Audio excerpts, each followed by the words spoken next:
Bom dia. Vocês ficaram lá longe aqui, mas bom dia a todas, todos. Eu queria agradecer a introdução tão gentil. É um prazer falar com vocês sobre sarcopenia e síndrome da fragilidade. E o que eu pretendo, nesse período de uns 45 minutos, 45 minutos, é contar para vocês a história da evolução desses conceitos, na verdade, para a gente compreender como que hoje a gente entende sarcopenia, como que hoje a gente entende síndrome da fragilidade. Eu acho que tem muita história a ser construída nisso tudo. Eu acho que esses são conceitos que ainda estão em evolução, eles estão sendo revistos, eles têm modificado, e eu acho que ainda vem modificações importantes aí ao longo do tempo, e é um pouco sobre isso que eu queria conversar com vocês. A primeira parte, eu vou falar de síndrome da fragilidade, e eu acho que esse é um conceito bastante importante, porque ele é muito pouco compreendido, na verdade, e como ele deve ser mensurado, o que é isso, né? A gente começou a falar em fragilidade em geriatria, falar mais sobre isso, porque já tinha pessoas citando desde a década de 60, 70, mas aconteceu na década de 80 uma transição bastante importante do conceito do que seria a síndrome da fragilidade. No período da década de 80, o que se considerava idoso frágil são as pessoas que tinham mais de 65 anos e que fossem dependentes para atividades de vida diária, né? Então, os idosos frágeis eram aqueles que a gente olha para eles e diz, essa pessoa é frágil, ela está andando devagarinho, ela depende de ajuda para conseguir andar, para conseguir realizar suas atividades. Também, ainda na década de 80, uma outra definição de Gillick que foi bem conhecida, que era o idoso frágil é aquele debilitado. Então, é um conceito bastante subjetivo, né? Aquele que não poderia sobreviver sem o auxílio de outra pessoa. No início dos anos 2000, a professora Linda Fried, que é uma geriatra que na época era da Universidade de Johns Hopkins, e o Jeremy Walston, modificaram completamente esse conceito do que seria fragilidade do idoso. E o que eles colocaram é que fragilidade, na verdade, não é um estado de dependência ou de fraqueza, mas sim vulnerabilidade fisiológica. Então, o que seria a fragilidade? Um estado de vulnerabilidade fisiológica, que é relacionado à idade, que é resultante de reservas homeostáticas comprometidas e uma capacidade reduzida do organismo de resistir a estressores. Então, vejam que aqui a gente não está mais falando em função, nem em perda funcional. A gente está falando em perda de reservas. Então, o idoso frágil é aquele idoso que, no estado basal dele de funcionamento, ele pode estar perfeitamente semelhante a um idoso não frágil. Mas na hora que ele é submetido a um estresse de qualquer natureza, ele tem uma resposta muito pior, porque ele não tem reservas para aumentar a resposta que ele deveria, né? No que seria baseado, ainda segundo esses autores, a síndrome da fragilidade? Eles propuseram um tripé que era composto por sarcopenia, então a perda de massa muscular e perda de força muscular, disfunção imunológica, que então relacionado aí àquele, o que a gente hoje chama de inflammaging, né, que é um estado inflamatório crônico persistente, de baixo grau, e também uma desregulação neuroendócrina, então a redução de GH, de esteroides sexuais, hipercortisolismo relacionado à idade, seriam relacionados aí ao desenvolvimento da síndrome da fragilidade. E esse aqui foi o ciclo original que eles propuseram para explicar a síndrome da fragilidade. Vocês estão vendo, é bem complicado também, a gente não tem o objetivo de ficar vendo item por item, mas se a gente pegar só esse core aqui, essa região central do ciclo, vocês vão partir aqui de massa muscular e sarcopenia, massa muscular reduzida. O que aconteceria seria, a pessoa tem uma massa muscular reduzida, ou sarcopenia, isso diminui a força dela e a potência muscular, diminui a taxa metabólica de repouso e velocidade, isso diminui a atividade física e o gasto energético, que piora o estado de desnutrição dessa pessoa, que leva a redução maior ainda de massa muscular. E aí tem várias entradas para esse ciclo, dependentes, claro, daquele tripé e também de condições do envelhecimento, que seriam redução de paladar e olfato, alterações de dentição, a própria depressão, demência, outras doenças, hospitalizações, Então, fatos que acontecem com a pessoa idosa ao longo do processo de envelhecimento e que são debilitantes, fazem com que as pessoas suscetíveis entrem num ciclo contínuo de fragilização. Tá? Então, se a gente vê aquilo que eu havia falado de forma esquemática, vamos pensar duas pessoas, uma frágil e uma pessoa não frágil, ambas independentes, porque a gente vai colocar o limiar da independência aqui, nessa linha tracejada azul. Na hora que você tem um estressor, e esse estressor pode ser o quê? Uma cirurgia, pode ser uma infecção, pode ser uma internação hospitalar, pode ser um luto, pode ser uma série de fatores. Na hora que acontece o estressor, o idoso não frágil tem uma perda funcional, mas que fica longe do limiar de dependência, ele recupera rapidamente e volta para o nível basal dele quando ele é tratado desse estressor. O idoso frágil, ele também é independente, mas quando ele sofre o mesmo estressor, pode ser uma infecção urinária, ele tem uma perda funcional bastante importante, se torna dependente, ao longo do tempo ele demora mais para se recuperar e ele fica depois no nível mais baixo do que o nível inicial dele de funcionalidade. Tá? Então, essa é a ideia hoje do que diferencia um idoso frágil de um idoso não frágil. E como eu disse, a princípio, antes da ocorrência do estressor, os dois podem ser independentes e difíceis de diferenciar. Tá? E esse é um grande problema. Então, esse é o primeiro conceito que eu queria passar para vocês. Fragilidade, hoje, ela deve ser considerada como um estado de vulnerabilidade fisiológica e não de dependências detectáveis numa avaliação geriátrica, tá? Ou uma avaliação clínica ampla.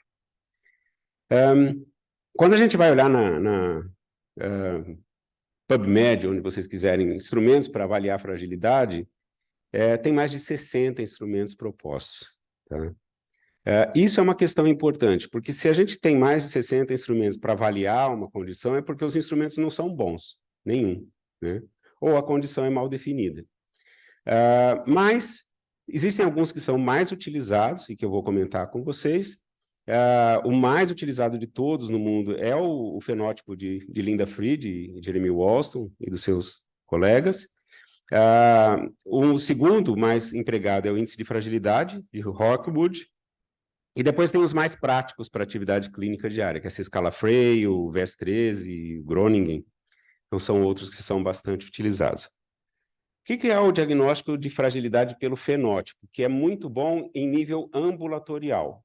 Tá? Então, em termos de ambulatório, saúde comunitária, Fried é muito bom. Ele tem cinco marcadores de fragilidade. Eles são a perda involuntária de peso, e aí tem pontos de corte. Tá? Tem da escala Fried, eu não vou ficar discutindo isso aqui, porque a gente não tem tempo, mas é a perda de 5% do peso corporal da pessoa nos últimos 6 meses. O segundo item é a diminuição da força muscular, que é mensurado pela força de preensão manual, normalmente força de preensão palmar com dinamômetro.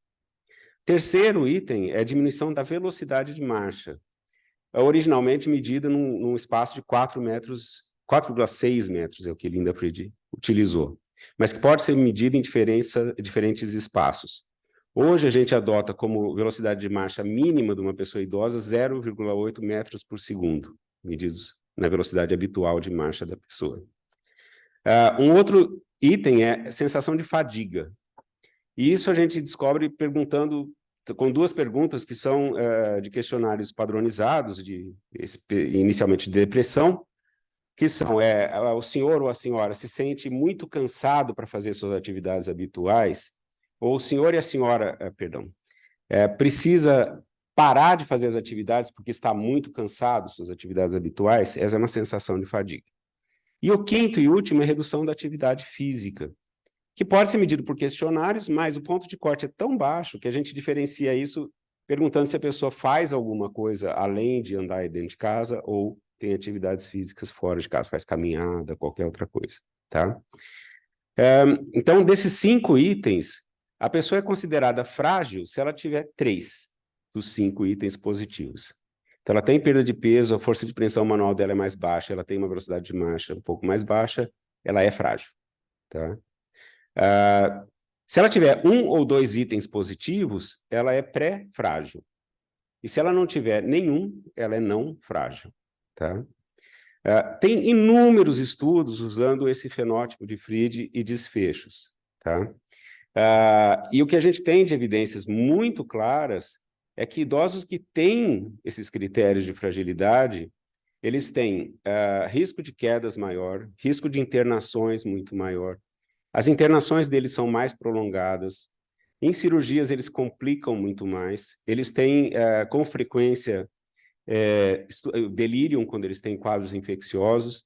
Então, claramente, isso já está muito bem demonstrado. Idosos que têm sinais de fragilidade pelo fenótipo e por outros marcadores, eles têm uma preponderância, têm uma possibilidade de eventos adversos quando vocês precisarem interná-los ou quando eles tiverem qualquer evento muito maior. Tá? Nós fizemos um estudo, foi publicado em 2011, em que a gente mediu, usando esse fenótipo de Fried, a presença de fragilidade entre idosos brasileiros na comunidade. Então, são idosos que não vivem em instituições e nem estão internados. O que a gente descobriu? Que da população, isso foi representativo, um estudo do país todo, estudo FIBRA, em torno de 36% dos idosos são não frágeis, em torno de 55% são pré-frágeis, e em torno de 9% ou 10% são frágeis. Tá? Então, vocês vejam que esse é um problema sério, porque se a gente considerar que 10% da nossa população idosa é frágil, e muitas vezes sem detecção, a gente tem uma população muito vulnerável que não está sendo tratada de forma adequada.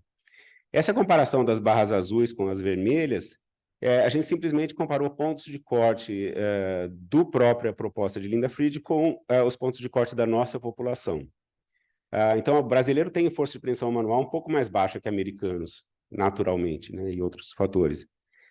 Então, aí isso vai para 40% de não frágeis, 48% de pré-frágeis e 10% de frágeis. O índice de fragilidade de Rockwood é uma outra perspectiva. O que eles fazem inicialmente foram 92 variáveis que eles escolheram com sintomas, sinais, alterações laboratoriais e déficits, e aí eles faziam um índice de quantos desses fatores estão alterados nos 92. Isso dava um índice de fragilidade.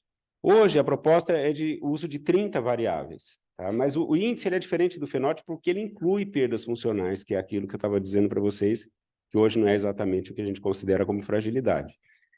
Mas, de qualquer maneira, ele consegue quantificar a fragilidade, e isso dá para a gente uma ideia boa de um grau de fragilidade que Linda Fried não dá. Para ela, ou é frágil, é pré-frágil, ou é não frágil. Aqui você tem um índice, você vai dividir o número de variáveis em 30. Então, se tiver 15, a pessoa tem um índice de fragilidade de meio, e assim por diante. Isso parece ser bom, e essa é uma diferença que a gente tem percebido em internações hospitalares. Quando vocês pegam um idoso no pronto-socorro, ou numa condição aguda, ou numa internação, o índice de fragilidade parece ser mais sensível para desfechos mais próximos do que o índice de Fried, tá? O fenótipo. E para consultório mesmo, o que tem sido mais utilizado hoje é essa escala Frail, que basicamente são questões próximas de Linda Fried, só que sem os testes, que fica muito mais rápido e fácil. Então, são feitas as perguntas sobre fadiga, em vez de medir em vez de medir força muscular, o que é perguntado é a resistência, se a capacidade de subir um lance de escada, se está preservado ou não, capacidade de andar um quarteirão, ao invés de medir velocidade de marcha, e eles incluíram perda de peso, também maior que 5%, e presença de comorbidades, acima de 5 doenças. E da mesma maneira, o que se faz é somar um ou dois critérios, a pessoa é pré-frágil, 3 ou mais é frágil, tá? É uma boa escala para uso no cotidiano, porque ela é muito fácil de fazer e não exige ter um espaço para medir velocidade de marcha, nem um dinamômetro de mão. O problema é que ela é menos sensível do que Fried, do que as outras escalas. As consequências de fragilidade eu já falei para vocês, não vou ficar repetindo. Então, fragilidade, o que a gente vê é isso. A ideia que eu gostaria que vocês levassem é essa, de que não considerem idoso frágil só aquele que está acamado ou que precisa de auxílio para fazer suas atividades de vida diária. Ele é frágil muito antes de chegar nesse ponto, tá? E é reabilitável, porque tem tratamentos para isso. Então, tem propostas na França, por exemplo, de se tratar a fragilidade detectada por médicos da atenção primária à saúde antes que o idoso se torne dependente. Então, tem clínicas de fragilidade para as quais os idosos que têm sinais de fragilização já são encaminhados para avaliação. E com isso você evita que ele progrida na fragilidade e se torne dependente. Tá? Então é uma coisa bem interessante. Bom, vamos falar um pouquinho sobre sarcopenia. Quando a gente pensa em sarcopenia, o que a gente faz é pensar na redução da massa muscular ao longo dos anos, né? Que o idoso tem uma perda de massa muscular, se a gente comparar a musculatura da coxa de uma pessoa de 25 anos com a de 65 anos, que a gente observa uma redução da massa muscular, infiltração por gordura, são essas áreas representadas brancas aqui, e diminuição da função do músculo. Tá? Isso é o que se chama sarcopenia. O termo sarcopenia ele foi cunhado em 97 por Rosenberg. E o que ele afirmou na época, que foi a frase que ficou clássica, é que nenhum declínio relacionado à idade é mais dramático ou mais funcionalmente significante que declínio da massa magra corpórea, músculo. Por que nós não demos a isso mais atenção? Eu proponho que o nome desse fenômeno deva ser derivado do grego. Vou sugerir 2, sarcomalácia ou sarcopenia. Sarcomalácia não pegou, sarcopenia foi o que ficou como a definição. Isso foi em 97, então próximo ao ano 2000. São já 20 e tantos anos, né, pelo menos uns 25 anos. E vocês vão ver na sequência da minha apresentação que essa definição levou a alguns problemas, na verdade, que hoje estão sendo questionados. E é isso que eu quero discutir. Qual que é a razão da redução da massa e da função muscular? Nas primeiras propostas de explicação, e que ainda são válidas, o que aconteceria? Existe redução de, como eu já falei para vocês, hormônios anabólicos ao longo do envelhecimento. Então, testosterona, DHEA, GH. Segundo lugar, você tem uma redução ao longo da vida da atividade física, isso é bastante frequente. Tá? Tem alteração das unidades motoras musculares, você tem mudanças miocelulares musculares também, de síntese, degradação proteica, tem atividade inflamatória de baixo grau, redução da ingestão de proteínas e a própria aterosclerose. Isso leva, ao longo dos anos, à redução da massa muscular e da função muscular. Tá? Como que se propôs, então, que se definisse sarcopenia? A proposta, desde a definição de Rosenberg, era que você deveria medir a massa magra da pessoa, por exemplo, por DEXA, tá? E não é o protocolo de DEXA para medir massa óssea, que é feito de quadril e coluna. Ele é um DEXA de corpo inteiro, tem um software específico para isso, mas ele dá a composição corporal. E é possível separar a composição corporal do tronco da composição corporal dos membros, então o índice. E a partir disso se propôs a derivação do índice de massa muscular, que seria a soma da massa magra, que corresponde basicamente a músculo de braços e pernas, divididos pela altura ao quadrado para compensar pela altura, para anular a diferença de altura. Tá? Essa definição até hoje é empregada, mas ela tem problemas, e tem problemas importantes. Outros autores propõem, não, a gente deveria considerar a gordura corporal também, então tem um ponto de corte para isso, IMC, etc. Outros falam, olha, DEXA não é tão disponível, vamos medir a massa corpórea por bioimpedância, e aí a gente faz um índice de massa muscular total, existe também. Tá? Vejam os critérios, os pontos de corte propostos para isso. Tá? Tem um monte. O que também quer dizer, da mesma maneira que eu falei das escalas de fragilidade, que talvez essa não seja a melhor das medidas. Então, os pontos de corte foram criados para definir a partir de quanto que você teria o que seria considerado sarcopenia. Esse aqui é o grande problema. O tempo vem mostrando para a gente que a massa muscular, na verdade, isolada, ela é um preditor extremamente fraco para desfecho em idosos. Tá? Em 2008, então, esses dois autores norte-americanos, que são, na verdade, neurofisiologistas, Clark e Manini, publicaram um artigo que foi muito importante no desenvolvimento da história de sarcopenia. E ele era basicamente chamava sarcopenia diferente de dinapenia. Aí eles queriam discutir essa questão. Isso foi publicado no Journal of Gerontology, numa sessão que eles chamavam de Green Bananas. É quando a pessoa propõe uma teoria nova que pode ou amadurecer ou apodrecer. Então, são propostas científicas ousadas, né? O que eles demonstraram? Tá? Que se você pegasse homens aqui em cima e mulheres aqui embaixo, que tivessem massa muscular semelhante, então vocês veem que a massa muscular desses 3 linhas aqui são muito próximas, você conseguia diferenciar 3 grupos em que a perda de força ao longo dos anos é muito diferente. Então, um desses grupos tem perda de força de 1,5% ao ano, o outro grupo em torno de 3% e o outro grupo de perda de força de mais de 3% ao ano. E a perda de massa muscular é igualzinha. Tá? E a mesma coisa acontece para mulheres a partir de um valor menor, claro, de massa muscular, mas que também tinha curvas muito semelhantes de massa muscular para diferentes curvas de perda de força muscular e de função muscular. E o que eles propuseram com isso? Eles falaram, olha, na verdade, então, a relação entre massa muscular e força muscular, ela não é clara, não é linear, não é clara, não é nada. E o que a gente pede, na verdade, é força, que é importante para prognóstico, e não a massa. Tá? Depois, vários estudos foram saindo que confirmaram isso. Então, um estudo de Vista, em 98, demonstrou que, na verdade, é a gordura corporal alta e não a massa magra, que era um preditor de perda de função em homens e mulheres. Tá? A Bouchard, em 2007, a mesma coisa. Massa gorda, mas não a massa magra, é relacionada à capacidade física em mulheres funcionais.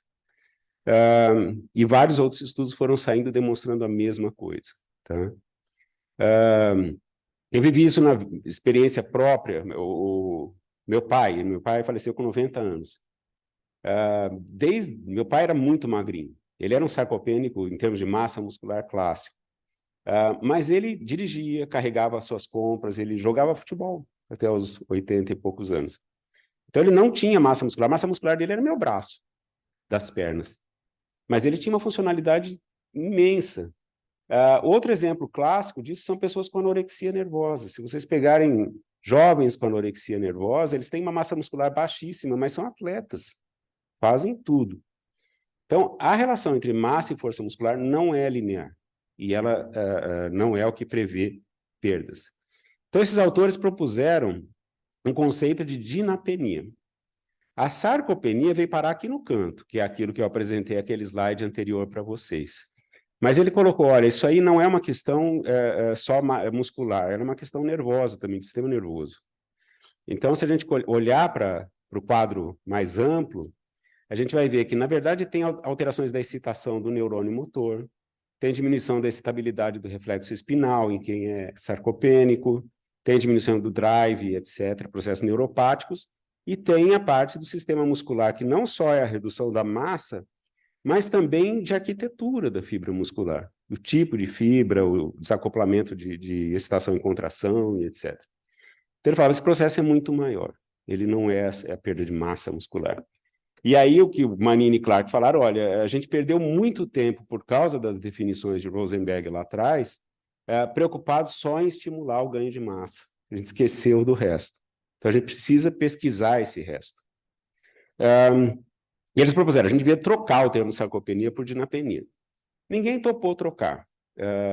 Os europeus e americanos falaram, não, o termo sarcopenia ele já é clássico, nós vamos modificar isso, mas nós vamos agora medir função também para dizer que uma pessoa é ou não é sarcopênica. Tá? Então, o consenso europeu de 2010 de sarcopenia, que é talvez um dos mais utilizados para diagnosticar, propunha o seguinte, olha, a primeira coisa que a gente tem que medir é a massa muscular. Então, a massa muscular baixa associada à força muscular baixa é o que define sarcopenia. Então, não basta a massa muscular baixa, e você tem que ter também o desempenho físico baixo. Então, definia sarcopenia como massa muscular mais um desses dois itens aqui.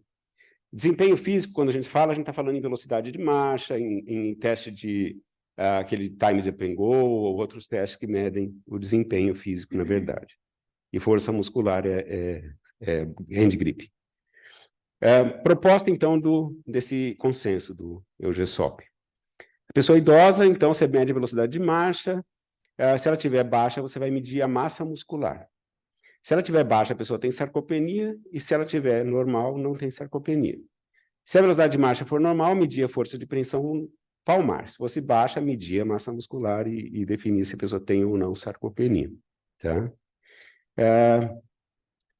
O que não está muito claro nesse consenso é se a gente medir a velocidade de marcha, ela estiver baixa e a massa muscular normal, o que é, então? Se não é sarcopenia, é alguma outra coisa, e aí é o que se fala que é a tal da dinapenia. Tá? Vejam como as coisas evoluíram. Cada vez mais foi surgindo evidência de que massa muscular não era a melhor das coisas. Tá? E aí, em 2018, saiu isso em 2019 no papel, o consenso europeu foi revisado. Tá? E nessa revisão, a massa muscular, ou qualidade muscular, caiu do primeiro lugar para o segundo e terceiro. Então, ele perdeu bastante valor.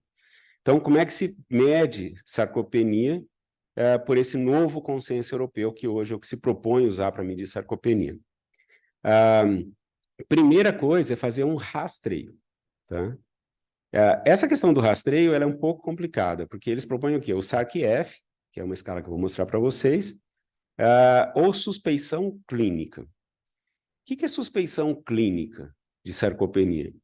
É quando vocês olham para o paciente de vocês e ele anda um pouco mais devagar, ou ele tem um pouco mais de dificuldade de se levantar, e tem alterações que vocês pensam que isso é uma diminuição da força muscular.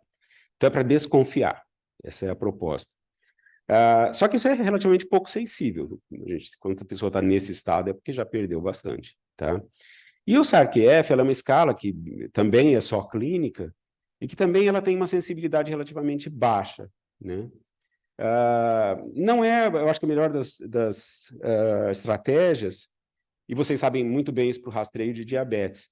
A estratégia melhor não é pegar um teste de baixa sensibilidade. Né? Primeiro a gente faz um de alta sensibilidade. Se a pessoa está dentro da faixa que é possível que ela seja diabética, a gente faz um teste mais detalhado, mais sensível, mais específico. Aqui é mais ou menos o inverso, mas tudo bem, pelo menos pensa-se na possibilidade. E aí que vem a diferença. Quando você tem a suspeição ou o SARC-F positivo, o que se mede não é a massa muscular, é a força. E se a preensão palmar estiver baixa, ou o teste de sentar e levantar da cadeira 5 vezes, se isso estiver baixo, você já considera a pessoa tendo sarcopenia provável. Tá? Isso é uma coisa bastante importante. Na prática clínica, sarcopenia provável já é suficiente para avaliar causas e começar a intervenção. Então, vejam, a massa muscular desceu muito em prioridade. Tá? A gente começou a pensar mais na força mesmo. Teste sentar e levantar da cadeira, eu não sei se vocês todos conhecem, mas ele é bastante prático e simples de fazer em consultório, que é simplesmente ter uma cadeira em que a pessoa sente confortavelmente, não tenha os braços para ela se apoiar e a perna fique com o joelho em 90 graus, pés no chão. A pessoa cruza os braços no tórax, sentada, e a gente fala, quando ele desejar, o senhor vai levantar e sentar da cadeira 5 vezes até eu falar para o senhor parar na velocidade maior que o senhor conseguir, senhor e senhora. E aí a gente cronometra a partir do momento que ela levantou a primeira vez até a última sentada, em 5 vezes. Isso tem que estar abaixo de 15 segundos, senão esse é um indicador de perda de massa de força muscular. Tá? Confirmação, aí sim que se mede quantidade ou qualidade muscular, por DEXA, por BIA, bioimpedância, ressonância, TC, o que for. Se tiver baixa, é uma sarcopenia confirmada, e a gravidade da sarcopenia, aí eles propõem que é feita pelo desempenho na velocidade de marcha, no SPPB, no time de up and go, o que for. Se tiver baixo desempenho, é sarcopenia grave. Tá? Esse aqui é o SARC-F, então é a ferramenta de rastreio. Então ela tem um componente de força, qual a dificuldade você tem para levantar e carregar 5 quilos, e aí vem nenhuma, alguma ou muita. A assistência para caminhar, quanto a dificuldade você tem para atravessar um cômodo, por nenhuma é 0, e etc. Qual a dificuldade você tem para levantar de uma cama ou cadeira? Então, a mesma coisa. Subir escadas, um lance de 10 degraus. E quantas vezes você caiu no último ano? Para isso tudo tem pontuações. Se a pessoa somar 4 pontos ou mais nessa escala, ela tem suspeita de sarcopenia. Então, sarcopenia provável. É uma escala interessante, eu acho que ela é bem prática, fácil de fazer no consultório, no ambulatório. Ela tem esse problema que ela não tem uma sensibilidade tão grande. Outra coisa que o European, o consenso europeu propôs, foram pontos de corte para a sarcopenia que pudessem ser adotados no mundo todo, para a gente saber que está medindo a mesma coisa. Então, a força de preensão manual foi de 27 quilos, ponto de corte para homens, 16 para mulheres, é um pouco mais baixo do que era o de Linda Fried. Levantar e sentar da cadeira 15 segundos. E aí outras propostas aí para medir quantidade muscular ou performance, que é a velocidade de marcha abaixo de 0,8. Tá? Uma coisa importante é diferenciar a sarcopenia de caquexia. Tá? Quando a pessoa tem câncer, insuficiência cardíaca avançada, DPOC, insuficiência renal, com perda de massa muscular, o que a gente fala hoje em dia mais é que isso é uma síndrome de caquexia e não é sarcopenia pura. E há quem chame de sarcopenia secundária. Tá? É outro detalhe. Como que isso tem evoluído, na verdade? Então, sarcopenia é uma síndrome neural e caquexia é uma síndrome muscular. As bananas estão amadurecendo, então, aparentemente, o que Clark e Manini disseram que sarcopenia não era massa muscular sozinha é importante. Tá? Como que isso tem evoluído nos últimos anos, e não vai dar tempo para a gente discutir aqui, é que cada vez menos se importa com massa muscular. Tá? Se a gente falar, olha, você mede massa muscular por DEXA, há estudos mostrando que isso não tem valor prognóstico nenhum de evolução clínica da pessoa. Tá? Então, está se pondo muito mais peso em medir a função muscular, realmente. É isso que mais importa. Hoje tem alguns métodos isotópicos e por isótopos estáveis, que não tem risco nenhum, não tem radiação, não tem nada, que mede a massa muscular usando diluição de creatina. A pessoa toma um comprimido, uma cápsula de creatina, marcada por deutério, e você colhe uma amostra de urina depois de 48 horas a 72, e você consegue determinar a massa muscular da pessoa fisiologicamente ativa, massa contrátil, não é mais a massa muscular pura. E isso parece ter uma associação muito boa com função. Tá? Então, aparentemente, a gente está mudando a forma de medir massa muscular. A gente está instaurando esse método aqui no laboratório do professor Berenice. A ideia nossa é isso, é você conseguir medir o que é contrátil, tecido contrátil. Isso pode ser que tenha um valor muito maior, e aparentemente tem, do que medir massa muscular por métodos indiretos. Tá? Então, a função associada a indicadores de diminuição de reserva é melhor valor prognóstico, na função. E a massa é um indicador, na verdade, de reserva. Vocês sabem muito bem, endocrinologistas, que massa muscular baixa é associada à resistência insulínica, a risco maior de doenças metabólicas. Isso continua valendo, mas para perdas funcionais futuras, nem tanto. Qual que é a prevalência, só para a gente ter uma ideia, de sarcopenia em idosos brasileiros? Tem uma revisão sistemática, uma meta-análise que foi publicada em 2016, que mostra que a prevalência geral, usando esses consensos novos, é em torno de 17% dos idosos. Também é um número bastante alto. Né?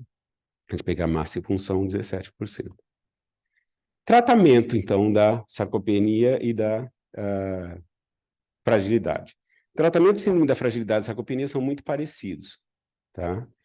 Não tem um tratamento medicamentoso aprovado, isso não existe, está ainda em andamento, tentativas, estudos, mas o que tem é tratamento por intervenção dietética e por atividade física. Tá? Então, intervenções dietéticas, quais são as mais eficazes? A questão é a quantidade de proteína, na maioria das vezes. O tipo de proteína, então, as de melhor absorção. Não adianta a gente ingerir só proteína, tem que ter os macronutrientes associados, então carboidratos e lipídios. Tem algumas possibilidades de infusão em quem é mais dependente. Aí tem os compostos nutricionais. Esse estudo aqui, que foi publicado já em 2013, do estudo PROT-AGE na Europa, tem várias propostas quanto a isso.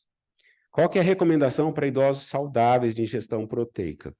É a ingestão acima da média de jovens, tá? Então, de 1 a 1,2 gramas por quilo de peso por dia, o que dá em torno aí, para uma pessoa de 70 quilos, de 70 gramas de proteína até 75, tá? O objetivo é manutenção e ganho de massa magra, e nos idosos, o que a gente já sabe também é que não adianta vocês fracionarem a proteína ao longo do dia em pequenas doses.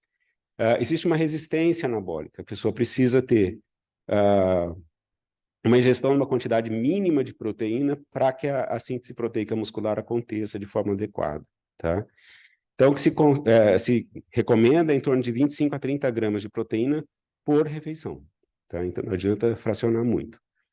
Considerar a fonte, a distribuição, possível suplementação quando a ingestão não é possível, e é preciso ainda aprimoramento.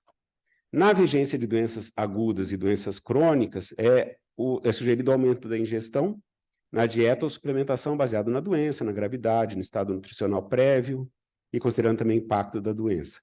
A necessidade na vigência de doenças é geralmente aumentada, então de 1,2 a 1,5 gramas por quilo, até 2 em alguns casos, com a exceção da insuficiência renal avançada, tá? E esse já é um problemão, porque vocês têm a visão, quando idosos são internados, eles ingerem muito menos, né, na verdade, do que seria. A gente ia falar, mas quanto que tem de proteína nas coisas, né, para você poder fazer o que eu vou propor mesmo, tá? Se a gente pegar um bife de peito de frango, isso aí tem em torno de 25 gramas de proteína, 25 a 30. Um bife de carne de vaca tem 20 a 25, tá? E assim por diante. Se a gente pegar um ovo que não está aqui, ele tem em torno de 6 gramas de proteína. Se a gente pegar o feijão de soja cozido, é 11 gramas, ele tem bastante. O arroz, feijão, um prato que a gente come, tem em torno de 6 gramas, é mais ou menos equivalente a um ovo. E a gente tem que somar, e que isso tem que chegar à ingestão proposta para aquela pessoa, tá? A dieta é composta assim. Hoje existem algumas iniciativas em nutracêutica. Então, o HMB, que é o beta-hidroxibeta-metilbutirato, ele é um derivado da leucina, que é um inibidor de degradação proteica, além de estimular a síntese. Suplementos com HMB são disponíveis no mercado. As evidências para HMB não são das melhores na comunidade, mas para idosos internados que tiveram perdas agudas de massa magra, de musculatura, parece ser uma boa alternativa para você estimular um ganho pós-internação. Vitamina D, não vou entrar nesse mérito, porque existem 1000 problemas a respeito, mas tem receptores de vitamina D no músculo, e aparentemente síndromes de deficiência de vitamina D são relacionadas à perda de força muscular. Então, pelo menos um estado de vitamina D adequado. A suplementação por creatina, tem vários estudos do Lean 17 e da faculdade, com bons resultados. E não porque a creatina aumente a massa muscular, mas ela aumenta a resistência do músculo a exercícios físicos. Então, você consegue fazer mais exercícios e ganhar mais massa do que sem a suplementação. Então, pode ser uma boa ideia. Nós fizemos um estudo, quando eu ainda estava em Ribeirão Preto, em que a gente estudou o uso de óleo de peixe, né, de ácidos graxos poliinsaturados, então ômega 3, ômega 6, para a melhoria da massa muscular em idosas sarcopênicas. E a gente teve um bom resultado. Nas idosas, a gente fez um estudo duplo cego, controlado por placebo. Quem usou o óleo de peixe ganhou mais massa, ganhou mais força muscular, na verdade, do que quem não usou, fazendo atividade física, tá? São recomendados exercícios diários, aeróbicos, sempre que possível, e associar exercícios resistidos com carga, tá? Sempre aumentar um pouco a ingestão proteica. Sempre se considerava a ideia de suplementar depois do exercício físico. Hoje parece que isso não importa muito, desde que a ingestão diária seja adequada, tá? Atividade física sempre deve ser prescrita. Os idosos toleram muito bem a atividade física resistida, que é outro preconceito que existe. A gente pensa, idoso eu não vou botar ele para fazer musculação, porque ele não aguenta, ele vai fazer lesão. E é o inverso, na verdade, você protege contra lesões, tá? Caminhada, e que é o que se prescreve no dia a dia, aí sim existem alguns problemas, muitas vezes. Porque quando a gente prescreve caminhadas para idosos que têm problemas de equilíbrio, a gente está promovendo quedas. Tá? E esse é um problema que muitas vezes não é considerado. Então, se vocês forem indicar caminhadas, avaliem a estabilidade postural dessa pessoa, antes que ela vá caminhar. Tá?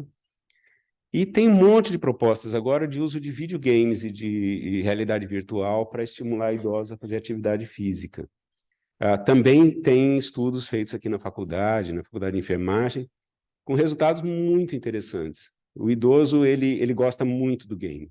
Ele participa e ele faz essas tecnologias de Nintendo Wii, que tem medidor de movimento, é muito bem aceito.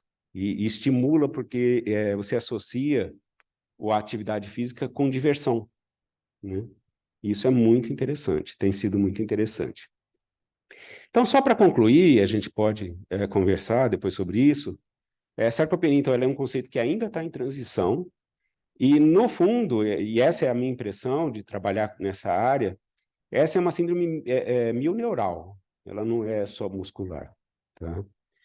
Então, a gente tem que pensar nessas ideias. A prevalência é elevada, em torno de 17% aqui no Brasil. A síndrome da fragilidade, ela é o mesmo fenômeno, é uma perda de reserva, só que aí tem um olhar ampliado, porque isso envolve múltiplos sistemas. Tá? Isso tem implicações importantes na saúde das pessoas e das populações, e a gente precisa tratar. A síndrome da fragilidade tem em torno de 8% ou 9% até 10% no Brasil de idosos frágeis e metade dos idosos pré-frágeis. Tá? Então, isso é bem importante.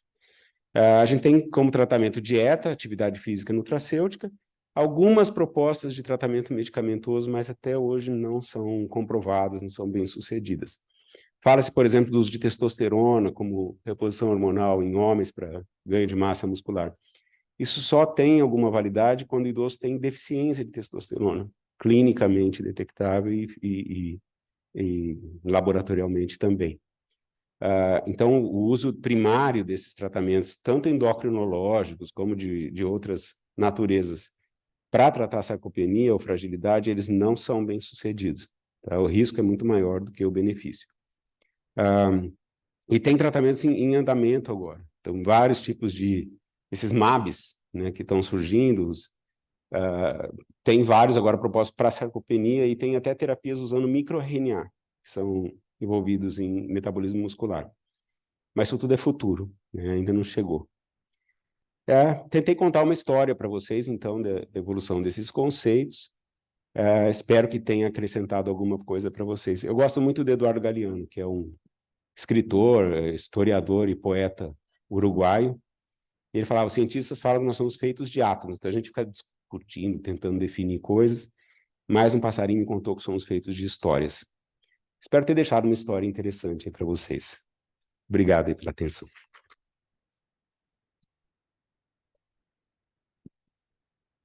Muito obrigada, professor. Eu que agradeço. Agora, nós temos aqui, você leva lá?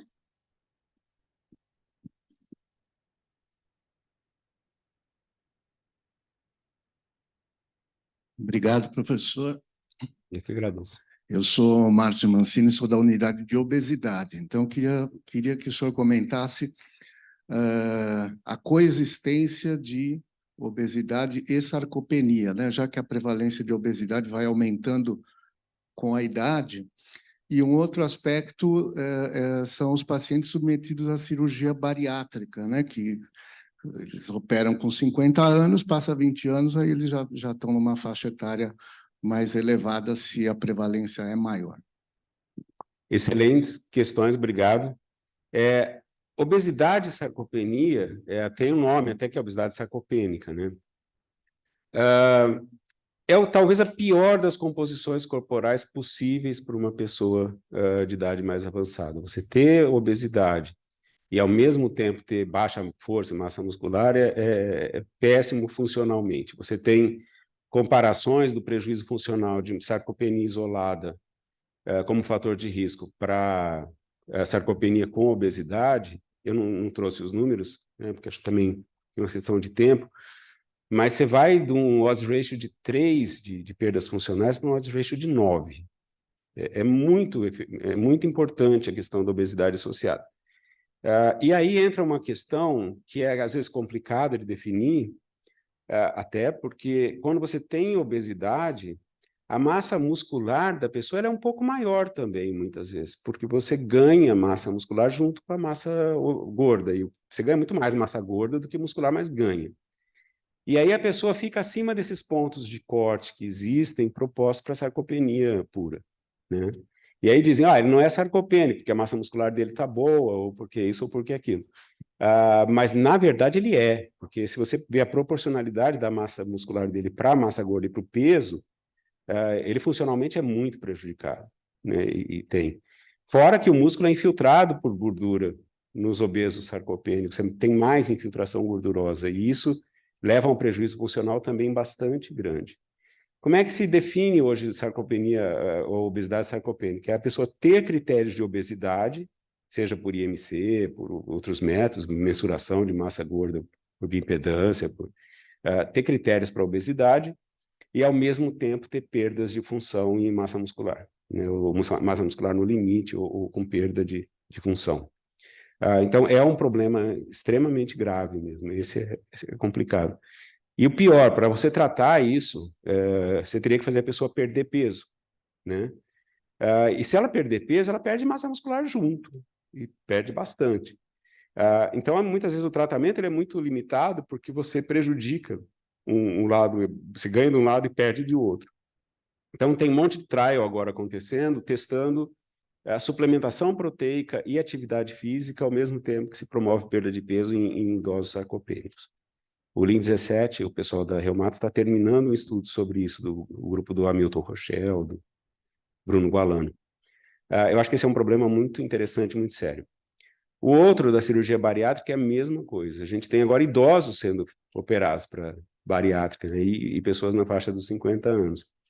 Eles são fortes candidatos à sarcopenia, porque a perda de gordura é acompanhada de uma perda muito importante também de massa muscular, né?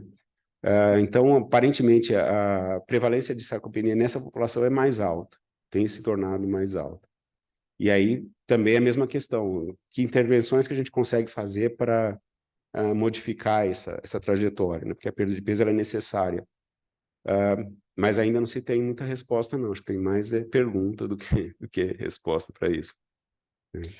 Eu vou aproveitar enquanto as pessoas se aquecem e vou fazer uma pergunta.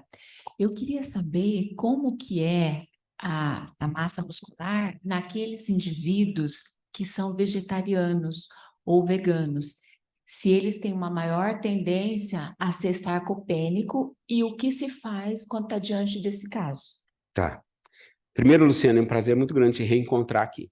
Foi muito bom, o mundo dá voltas e a gente colhe os frutos, às vezes, do que plantou lá atrás, você é um deles.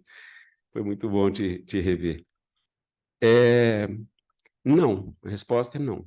A questão é a seguinte, se você tem uma dieta vegetariana ou vegana que provê proteínas suficientes, você tem uma manutenção da massa muscular e do desempenho físico.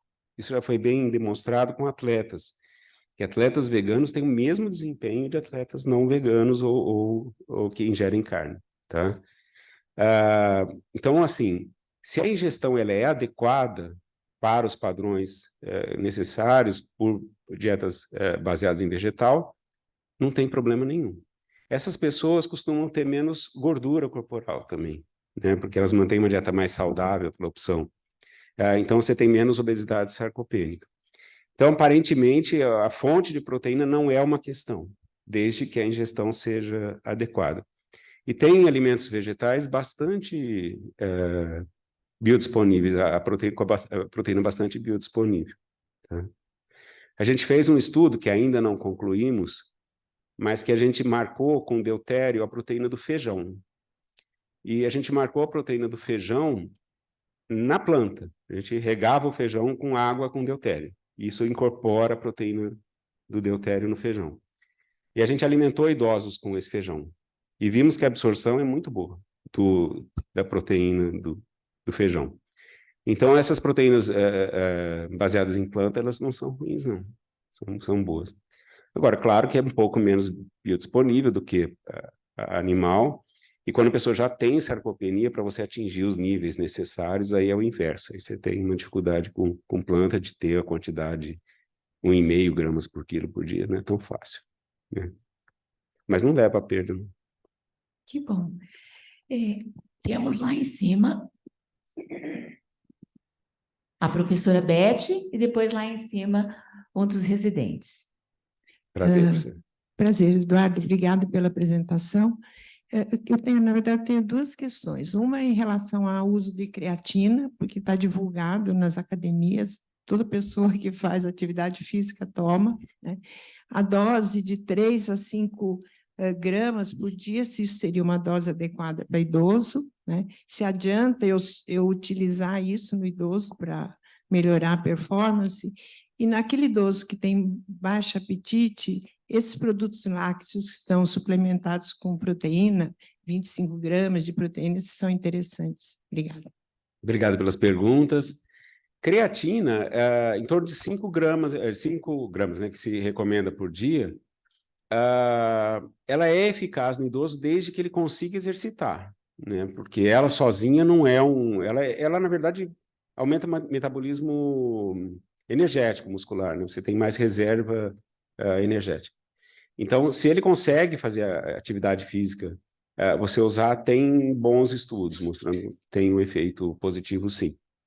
Mais pelo aumento da capacidade de exercitar da pessoa do que outras coisas. Os suplementos, esses que têm saído aí, os iogurtes, de tudo que é jeito, né, agora, eles são bons, porque é uma proteína bastante biodisponível, né, do leite. Em geral, elas são, né, whey. Então, é uma maneira de suplementar, que é muito bem tolerada, porque tem vários sabores, né? Porque o grande problema que a gente tinha e tem ainda com suplementos é que a pessoa enjoa deles, né? Mas esses suplementos em iogurte têm sido bem aceitos e eles têm uma boa biodisponibilidade, então é uma boa fonte também. E a composição deles é boa, né? Em geral, não tem muita química, são bons. Nós temos lá uma pergunta Claro. do nosso residente. Bom dia, Bom parabéns dia. pela aula. A minha pergunta é se tem nos estudos que avaliaram o tratamento, né, de sarcopenia / fragilidade, se foi avaliado algum desfecho clínico relevante. Então, por exemplo, assim, redução de queda, fratura, mortalidade ou internação. Tem evidência para esse tratamento com exercício, dieta, proteína? Tem em períodos não muito longos, né? Porque esses estudos, você falar que tem um estudo longitudinal que acompanhou uma dessas terapêuticas por 20 anos, 10 anos, isso não tem. Tem a médio prazo, de estudos de até 5 anos de duração com resultados bons, interessantes.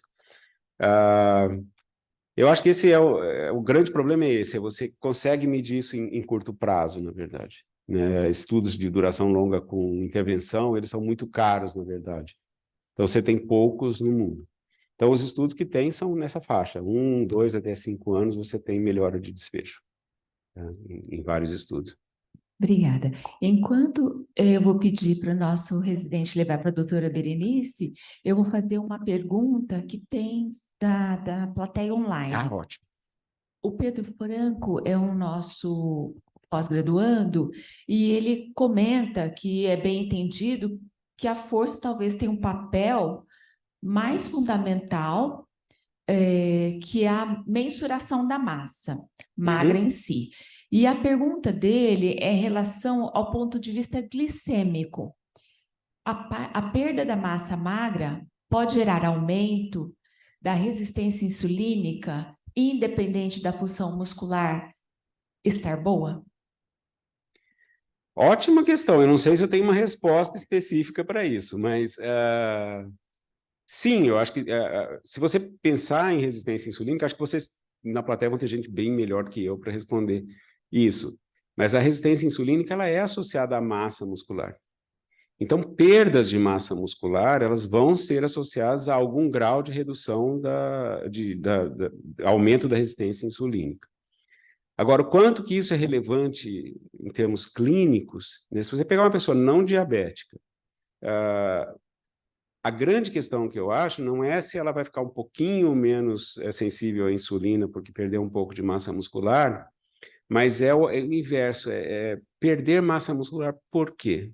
Acho que essa é uma pergunta importante, né? Porque a tendência do envelhecimento não é existir perda de massa, nem muscular, nem de peso. E o que a gente tem de evidências, a não ser que você está fazendo uma dieta, a evidência que a gente tem é que perdas de peso involuntárias, de massa muscular, portanto, são associadas por si à maior mortalidade. Tá? É claro isso é bem demonstrado. Alterações de peso não são bem-vindas na população idosa, elas têm que ter uma justificativa. Então, eu acho que o menor dos problemas talvez seja a resistência insulínica, mas o motivo da perda de massa muscular, acho que esse é um problema bem mais sério. Tá? Mas claro que deve ter um pouquinho. Professora? Bom dia a todos. Em primeiro lugar, eu queria cumprimentar a Regina por ter trazido esse tema tão interessante, Eduardo, que a gente nunca abordou aqui nas nossas reuniões clínicas. Também lembrar o aniversário do Pedro Henrique, que foi uma pessoa muito importante nesse nosso grupo de doenças osteometabólicas, e depois que ele seguiu a Maria Odete e a Borelli, e agora a Regina, né? E agora você também vai ser incorporado, né? Obrigado. Tenho muito prazer da gente trabalhar junto, e eu acho que você vai trazer esse conhecimento, e é uma necessidade, né, considerando o envelhecimento da população. A sua apresentação me surpreendeu bastante, porque eu acho que esse conceito de que não é a massa muscular, né, que te dá uma qualidade, né, e eu acho que o nome tinha que ser mudado, sim, porque enquanto você falar sarcopenia, que aí eu fiquei pensando, mas então tudo que a gente faz de medida e tudo, quer dizer, qual que vai ser a importância disso? Tudo bem, imagino que quando você promove uma atividade física, você vai ter um controle, mas assim, se isso não tem correlação, como aquele gráfico que você mostrou muito claramente, com a força, né, e com a atividade da pessoa e a viabilidade dela, eu acho que a gente devia rever isso mesmo, porque aí você vai talvez aprofundar e valorizar as medidas da capacidade de força, né, e capacidade de andar, caminhar, subir escada, etc., ao invés de ficar medindo o tamanho, né? Então, eu acho que isso realmente me surpreendeu muito, e queria que você comentasse a sua visão, quer dizer, para onde que a gente iria, né, nesse campo. Além disso, a gente tem essa interferência hormonal. Quando você põe o hormônio como DHEA, a gente pensa, o que esse DHEA está fazendo? A atividade anabólica de DHEA é ínfima em relação à da testosterona, né? No entanto, você vê muitos trabalhos, muita gente tomando DHEA, por quê? Porque é um hormônio que cai naturalmente com a idade. Sem evidência, né, de benefício. Isso, mas ao mesmo tempo, né, ele está numa charge aqui mostrando que ele tem um papel, quer dizer, tem ou não tem, né? Então, eu acho que esse conceito assim, de ter uma capacidade de avaliar isso, como você falou, no idoso, né, que é ativo, que faz as coisas, e aí eu te faço uma outra pergunta. Tem pessoas que a vida inteira têm uma capacidade muscular menor, desde criança. E, assim, pessoas, por exemplo, que para subir escada têm dificuldade, mas andam em planos, né, em quilômetros, né? Então, isso me chama um pouco a atenção. Eu falo isso para você porque é o meu caso, entendeu?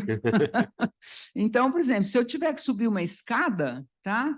Eu me canso muito facilmente, embora eu seja uma pessoa extremamente ativa, pratique natação e tudo, mas, assim, é algum tipo de exercício que você tem mais dificuldade. Então, eu te pergunto se existe também formas de avaliação diferentes para quem tem um histórico, que eu acho que é o tipo de fibra que você tem, ou um tipo de inervação, como você vê nos atletas, né?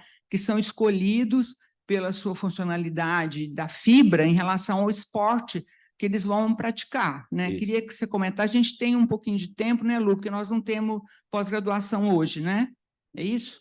Perfeito. Então, podemos ficar à vontade, se os colegas quiserem também falar sobre a insulina e tudo, acho que são bem-vindos. Maravilha. Berenice, muito obrigado pela questão e pelas questões, né? Vou ver se eu lembro de todas. E realmente vai ser um prazer trabalhar junto nisso. Essa é uma área muito interessante mesmo, importante. Acho que tanto para endócrino, quanto para geriatria, quanto para outras áreas. Vamos, então, por partes. A primeira ideia é a questão da massa muscular versus força. Quando saiu o artigo do Clark e Manini, o que se falou, olha, eles propuseram, deveria mudar, vamos mudar para dinapenia.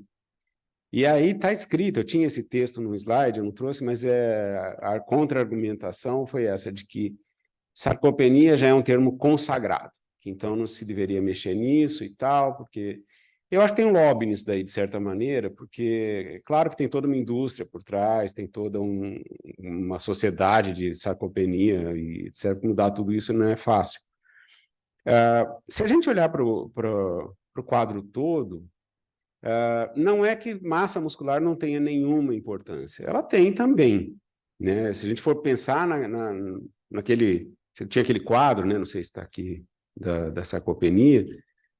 Quando você vê, a massa muscular, ela está lá, só que ela, né? Diminuição da massa, ela é parte desse processo todo, embora ela seja uma parte menos expressiva diante das alterações neurais e de estrutura da musculatura, né? Mas ela não deixa de ter seu valor, em termos especialmente metabólicos, eu acho, e de outras naturezas. Só que é menor. Há quem diga que o problema grande é que a gente não tem bons métodos para medir massa muscular, né? Quando você faz DEXA, e DEXA está num descrédito lascado nessa comunidade, assim, por acreditar nisso mesmo. Falar, olha, DEXA, tem um outro slide também que eu não tenho aqui, mas que mostra, se você pegar a evolução da função da pessoa em 5 anos, né? E você medir o DEXA, a função cai 5%, por exemplo, o DEXA não muda nada. Ele continua o mesmo, não muda nada. Mas quando você faz creatina, que é aquele método que, na verdade, está medindo a massa muscular contrátil, a relação é quase que linear. Você tem uma perda de massa, de massa muscular medida por creatina, por diluição de creatina adulterada, proporcional. Você perde 5% da função, você perdeu 5% da massa, né, em creatina. Só que há quem diga também que se você medir massa muscular por creatina, ela não corresponde muito com ressonância, com DEXA, com CT, com nada, né? Então, o que se fala, olha, você está medindo outra coisa. Não é massa muscular do jeito que a gente conhece. Mas talvez seja massa contrátil, e talvez isso seja muito mais importante do que medir a massa muscular bruta, né, que tem gordura infiltrada, que tem alterações de vários tipos. Então, há quem diga, olha, a massa muscular perdeu valor porque a gente não consegue medir o que é importante medir. E os defensores da creatina falam, esse vai ser o método para resgatar a musculatura como unidade contrátil para você dizer que ela prevê perdas funcionais. Então, é uma coisa que ainda não está muito esclarecida, se na verdade a gente não consegue medir o que tem que medir, ou se a massa muscular realmente não tem valor nenhum, e não tem valor nenhum porque pelos métodos que a gente mede, ela não funciona, não dá para nada, né? Então, respondendo, pelas formas que a gente tem hoje de medir as coisas, eu acho que a única coisa que vale a pena você medir massa muscular, talvez seja para dizer para a pessoa, olha, você tem que ter uma ingestão proteica adequada para você manter essa massa muscular que você tem. Se daqui 3 anos eu medir de novo, daqui 1 ano e caiu a massa muscular, fala, tem alguma coisa errada, você não está fazendo atividade física, você não está ingerindo. Ela é mais um marcador para você mostrar para a pessoa que tem alguma coisa acontecendo. Mas ainda assim, eu acho que não é. Eu não me preocupo muito com massa muscular, sinceramente. Quando eu estou avaliando idosos, eu avalio função. Então, eu sou mais partidário da dinapenia do que da sarcopenia, nesse contexto, né? Mas eu acho que não muda, não. Segunda pergunta, ou terceira. Tem pessoas que têm mais dificuldade, realmente, de subir escada, ou de... E se isso veio ao longo da vida e não progride, não tem alteração nenhuma, provavelmente é o mesmo tipo de massa muscular, de composição e tal. Então, acho que se estiver estável, tudo bem, não é um grande problema. A velocidade de marcha, ela é um excelente medidor de função. É melhor do que força. E por quê? Porque a velocidade de marcha, ela demonstra o que o cérebro integra de vários sistemas para você ter uma determinada velocidade de marcha espontânea, né? Velocidade de marcha que você anda normalmente. Então, para isso entra visão, equilíbrio, sensibilidade tátil, sensibilidade de todos os tipos, massa muscular, força, etc. Isso tudo é integrado numa velocidade de marcha ideal para você que é segura. Então, aparentemente, a velocidade de marcha é um dos melhores marcadores que tem para perdas funcionais futuras, né? Então, pode ser que você não suba escada muito bem, mas sua velocidade de marcha é adequada, é 1 metro por segundo, 1,2, e aí isso é um ótimo indicador de que está tudo bem. Tá? O que você mede na prática, Eduardo? Velocidade de marcha? Para a gente saber, assim, você está no consultório, você quer fazer, você faz um cronômetro, como que é na prática? Você tem que ter um cronômetro e você tem que ter uma marca no chão, que pode ser 3 metros, de 3 a 10 metros, aparentemente não tem diferença nenhuma, tá?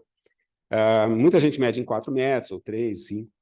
Você marca esses 5 metros, ou esses 4 metros, vamos dizer assim, no chão, tá? Com uma fita. E aí você marca 1 metro para trás para aceleração e 1 metro, mais ou menos, no final para desaceleração. Você põe a pessoa na primeira marca, aquela do metro da aceleração, e fala, olha, na hora que eu disser pode andar, ou vá, o senhor ou a senhora vai andar como se a senhora estivesse indo na cozinha buscar um copo d'água, vai andar normalmente, não é para acelerar, não é para correr nada, é andar na sua velocidade habitual, tá? Como se estivesse andando em casa. E aí você fala, vá. Ela acelera nesse primeiro metro, quando ela pisa no primeira marca, ou dentro da primeira marca, você solta o cronômetro. E quando ela percorrer os 4 metros, pisar fora da segunda marca, ou na segunda marca, você para o cronômetro, ela tem um espacinho para desacelerar. Isso não vai considerar para nada.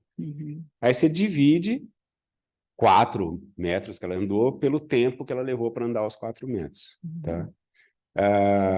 Isso dá 1 metro por segundo, por exemplo, ela levou 4 segundos para andar 4 metros. E assim por diante. O ponto de corte praticamente usado no mundo todo hoje é 0,8 metros por segundo, tá? Para uma pessoa de 60 anos ou mais. 0,8 é uma pessoa que anda devagar. Ela anda realmente devagar, é notável. E a maioria dos idosos que a gente mede, que são saudáveis ou que têm doenças crônicas sem grande comprometimento, anda 1,1, 1,2 metros por segundo. Tá?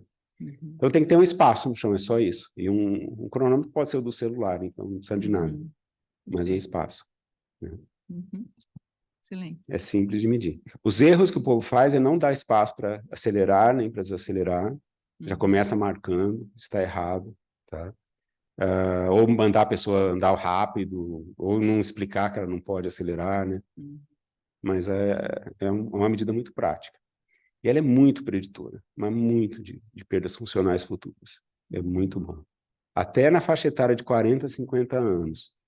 Quem está no percentil 20 vai ter problemas. Possivelmente não. Em idades mais avançadas. Ok. Aqui no chat, a professora Ana Cláudia agradeceu pela sua excelente aula e foi uma grande satisfação ouvir a sua palestra. Obrigado. Eu acho que não tem ninguém que levantou a mão, então, alguém do diabetes quer falar?